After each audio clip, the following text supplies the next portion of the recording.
Hello किसान भाइयों, मैं हूं आपका मछली वाला भैया उन्मेष टहरिया, फिशरीज ग्रेजुएट एंटरप्रेन्योर और आप देख रहे हैं ऑस्कर फिशरीज। किसान भाइयों, अगर आप अपने छोटे जमीन से परेशान हैं और ये सोच रहे हैं कि कौन सा मछली इस छोटे से जमीन पर हम लोग पालन कर सकते हैं, तो आज का वीडियो आपके लिए बहुत ज्यादा महत्वपूर्ण होने वाला है। जो भी फार्मर भाई जिनके पास कम जमीन हो, उनको आपको एक मछली बताने वाला हूं जो एकदम बहुत ज्यादा हाई मार्केट वैल्यू एक मछली है, जो आपके 400 से 500 रुपए किलो तक में बच्चे ये मछलियां सेल होती है। तो दोस्तों, मैं बात कर रहा हूं टेंगरा मछली के बारे में। टेंगरा मछली की खासियत है कि इस मछली को हम लोग हाई स्टॉकिंग डेंसिटी में पालन कर सकते हैं और मिनिमम अगर आपके पास 1500 स्क्वायर फीट का भी जमीन होगा, उसमें भी आप पालन कर सकते हैं। आपके घर में पीछे छोटा सा जमीन भी अगर होगा ना, उसमें भी आप गड्ढा बना करके टेंगरा मछली का पालन कर सकते हैं। तो आज मैं आपको डिटेल में बताने वाला हूं कि कैसे आप छोटे से जमीन से बड़े जमीन तक टेंगरा मछली को कैसे फिट कराएंगे, कितने बच्चे स्टॉक करेंगे और इसमें क्या क्या बीमारियां लग सकती है, उसके बारे में भी मैं आपसे बात करूंगा। मैं उन्मेष टहरिया फिशरीज ग्रेजुएट हूं और बहुत अच्छे से आपको मछली पालन की जानकारी देता हूं। सबसे पहले आपकी टेंगरा मछली दोस्तों एक कार्निवोरस मछली है। कार्निवोरस मछली का मतलब ये मांस युक्त आहार को ज्यादा अच्छे से कंज्यूम करती है ना। अगर आपके पास अच्छे पैसे होंगे, जब आप जो सिंघी और मांगुर मछली को जो फिट कराते हैं ना, आपकी फिश मील बेस्ड प्रोटीन, वो वाली फिट को आप टेंगरा मछली को खिला सकते हैं। इसके अलावा एक और इसकी खासियत है कि उसको बहुत कम क्षेत्रफल में भी हम लोग इसका फार्मिंग स्टार्ट कर सकते हैं। दूसरी बात, अगर आपकी साइड टेंगरा मछली का डिमांड नहीं होगा तो आप बहुत छोटे क्षेत्रफल से टेंगरा मछली का फार्मिंग स्टार्ट करिए, क्योंकि अगर आप इस मछली को आप 100 ग्राम तक भी ग्रो कर लेते हैं तो कोई ना कोई आपको टेंगरा मछली है वो खरीद लेंगी, वो भी बहुत अच्छे प्राइस से, है ना। तो आपको जहां पर अगर डिमांड नहीं होगा तब भी आप इस मछली को फार्मिंग करिए, छोटे क्षेत्रफल में ही फार्मिंग करिए। जैसे ही आपके आसपास पता चलेगा कि टेंगरा मछली का पालन हो रहा है, जरूर आपकी मछलियों को लोग बहुत ज्यादा खरीदेंगे, क्योंकि इसका टेस्ट प्रेफरेंस बहुत ही अच्छा होता है।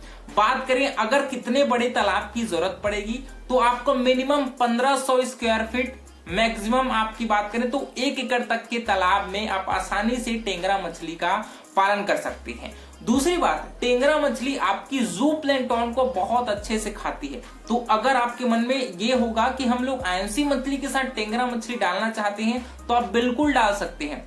पर एकड़ अगर आईएमसी मछली की बात करें तो एडवांस फिंगरिंग साइज के बच्चे आप छोड़ते हो तो 4000 की संख्या हम लोग उसको स्टॉक करते हैं आईएमसी मछली को। तो उसके साथ साथ आप उसमें 3 से 4000 आप संख्या में आप टेंगरा मछली को भी एज अ बाई प्रोडक्ट के रूप में डाल सकते हो। उसको आपको एक्स्ट्रा फीडिंग कराने की जरूरत नहीं है। जो आपकी एमसी मछलियों का बचा हुआ फीड होगा उससे मछलियां ग्रो हो जाएंगी और जू प्लैंक्टन खा करके भी आपकी टेंगरा मछली ग्रोथ कर लेती है। सवाल आता है कि जब भी आप टेंगरा मछली का मोनोकल्चर करते हैं तो आपको सबसे ज्यादा ध्यान देना है सबसे पहले तालाब की तैयारी में, क्योंकि ये मछली आपकी जू प्लैंक्टन को भी खाती है। तो हमको सबसे पहला काम तालाब में फर्टिलाइजर जरूर डालना है। फर्टिलाइजर के रूप में आप या तो आपके पोल्ट्री का जो वेस्टेज आता है उसको प्रयोग कर सकते हैं, काऊ डंक आता है उसका प्रयोग कर सकते हैं। तो पर एकड़ कम से कम आपको 700 से 800 किलो पोल्ट्री का खाद जरूर यूज करना है। उसके साथ थोड़ी मात्रा में सिंगल सुपर फास्फेट, आप उसमें यूरिया डाल सकते हैं, साथ में थोड़ी मात्रा में आप उसमें मोलासेस डाल सकते हैं और 250 ग्राम कम से कम उसमें ईस्ट का जो पाउडर आता है उसको यूज करिए। इसको आपको 2 दिन तक सड़ाकर आप अपने तालाब में अप्लाई करिए और इसका स्लरी बना करके अप्लाई करना है, ताकि तालाब में अच्छे से वो फैल जाए और आपके तालाब में प्लैंक्टन का लेवल अच्छे से बन जाए। जब आपके तालाब में प्राकृतिक भोजन तैयार हो जाए, उसके बाद आपको महत्वपूर्ण काम करना है तालाब में बच्चे स्टॉक करने का। मैंने आपको स्टॉकिंग डेंसिटी बता दिया है। अगर आपका तालाब 1 एकड़ का होगा तो आप उसमें 60 से 70 हजार तक बच्चे तालाब में छोड़ सकते हैं, और अगर आपका 1500 स्क्वायर फीट होगा दोस्तों तो उसमें आप 7000 से 8000 की संख्या में भी अपने तालाब में बच्चे हैं वो छोड़ सकते हैं। लेकिन आपको एक चीज ध्यान रखिएगा कि आप अपने टेंगरा मछली के बच्चों का साइज है वो इक्वल साइज का होना चाहिए, क्योंकि ये मछली एक दूसरे को डैमेज भी पहुंचा सकती है। तो आपको एकदम साइज है वो 5 ग्राम तक मिनिमम साइज का तालाब में बच्चे छोड़ सकते हैं, है ना। आपके अच्छे तरीके से ग्रोथ कर लेगी, है ना। दूसरा सवाल आता है कि हम लोग अपने टेंगरा मछलियों को फीड क्या कराएं।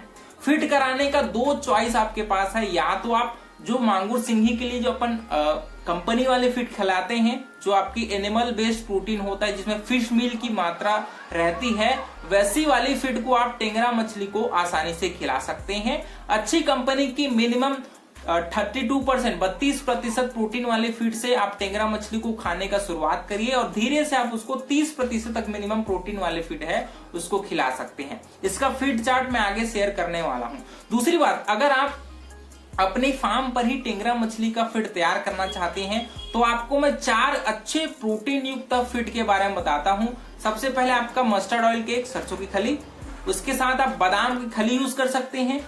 उसके साथ अगर आप चाहें तो क्या नाम है उसका, लिख के रखा हूं थोड़ा सा, सोयाबीन की खली है ना, सोयाबीन की खली है वो बहुत बढ़िया होगा अगर आप टेंगरा मछली का फीड तैयार करना चाहते हैं। तो आपको जो अच्छे प्रोटीन वाली आहार के साथ आप राइस ब्रान या फिर राइस पॉलिश जो आता है उसको भी थोड़ी मात्रा में ऐड कर सकते हैं। साथ ही साथ आपको फिश मील आपको जरूर अपने फीड में ऐड करना है, क्योंकि आपकी टेंगरा मछली एक कार्निवोरस मछली है।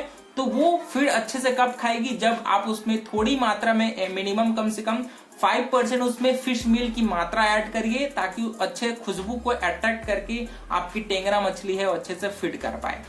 आपको इसका एक फीड चार्ट को जरूर फॉलो करना है। अगर आपकी टेंगरा मछली 5 से 10 ग्राम के बीच में है तो आप उसको 1.5 mm साइज का फीड खिला सकते हैं। 7% बॉडी वेट के हिसाब से फीडिंग कराइएगा। 32% तक मिनिमम उसमें प्रोटीन है वो होना चाहिए, ठीक है। 10 से 20 ग्राम के बीच में है तो आप उसको 2 mm साइज का दाना खिलाएंगे, उसमें मिनिमम 6% बॉडी वेट के हिसाब से आप अपने टेंगरा मछली को फिट कराएंगे और 32% तक आपका मिनिमम प्रोटीन होना ही चाहिए। 20 से 30 ग्राम तक है तब आप उसको 2 mm का साइज का दाना खिलाएंगे 5% बॉडी वेट के हिसाब से। और अगर 30 से 40% के बीच में तो 4% बॉडी वेट के हिसाब से खिलाएंगे, और 50 से 100 ग्राम के बीच में है तो 3 से 5% बॉडी वेट के हिसाब से आप मछली को फिट कराएंगे।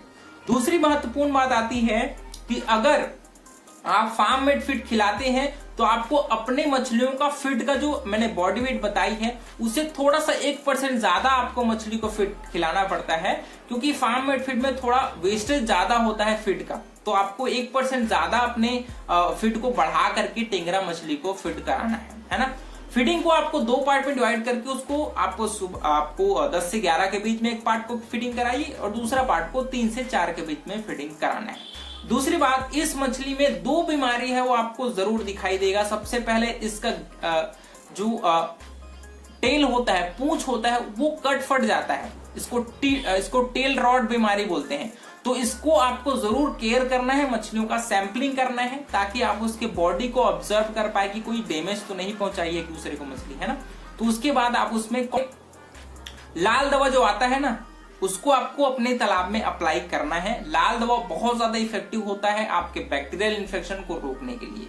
दूसरी बात, आप अपने टेंगरा मछली को मिनिमम इसको पालन करने के लिए 6 से 8 महीने का समय लगता है और ये मछली मैक्सिमम आपकी 100 ग्राम तक साइज है वो पहुंचती है। इससे ज्यादा ये मछलियां भार नहीं ग्रहण कर पाती। तो आपको मिनिमम 6 महीने तक इस मछली को फीडिंग कराना है और जैसे ही आपकी 70-80 ग्राम की चालू हुई तो आप इसको सेल करना है, वो स्टार्ट कर देना है ना। ये मछलियां बहुत बढ़िया है, बहुत अच्छा प्रॉफिट आपको दे जाएंगी और आप आसानी से इस मछली का पालन कर सकते हैं। इसके अलावा अगर आपके मन में कुछ सवाल होंगे उसको नीचे कमेंट करिए, मैं आपको जरूर इस कमेंट का जवाब दूंगा। और कुछ डाउट होगा उसको भी कमेंट कर सकते हैं, हम अगले वीडियो आपके डाउट पर भी वीडियो बना सकते हैं। तो किसान भाइयों, अगर वीडियो पसंद आगा तो वीडियो को लाइक जरूर करिए, ऑस्कर फिशरीज को सब्सक्राइब करना बिल्कुल मत भूलिएगा। मिलते हैं अगले वीडियो में, तब तक के लिए बड़ों का सम्मान करिए, छोटों को प्यार करिए और खुद का ढेर सारा ख्याल रखिए। Thank you, thanks for watching.